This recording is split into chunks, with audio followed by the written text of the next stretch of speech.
Les mouettes picorent les vers de terre noyés dans ces champs. Les semis d'automne venaient à peine d'y germer. Un tiers de l'exploitation de Christophe Bourgois est inondé. Seule solution, sortir sa pompe.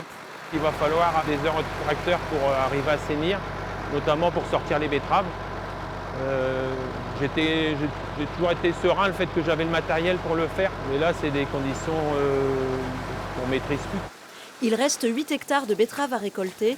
Orge et blé sont d'ores et déjà perdus. Même si le temps s'améliore, les conséquences seront lourdes.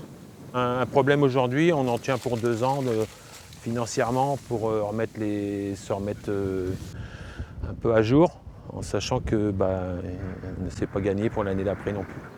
Tous les agriculteurs ne sont pas inondés, mais sur la côte, la pluie quotidienne rend la terre trop meuble pour l'arrachage. Les retards s'accumulent. Les gens doivent mettre à disposition les parcelles à la sucrerie à une telle date. Et à partir de là, s'ils ne peuvent pas arracher, parce que les conditions météo ne le permettent pas, ils sont obligés d'attendre. Et si vous voulez, si on arrache en mauvaises conditions, derrière les gens ils ont du blé à semer, ils ne veulent pas détériorer la structure des sols. Car un sol trop compacté par les machines est compliqué à cultiver l'année suivante. Mi-novembre, seule la moitié des betteraves de la Somme sont sorties de terre. On n'est pas en avance, c'est-à-dire qu'habituellement à cette période, au 15 novembre, on a plutôt 70% des betteraves qui sont arrachées.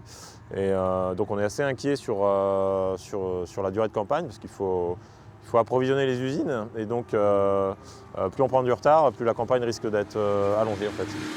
Tout le calendrier d'arrachage est perturbé face aux difficultés d'approvisionnement.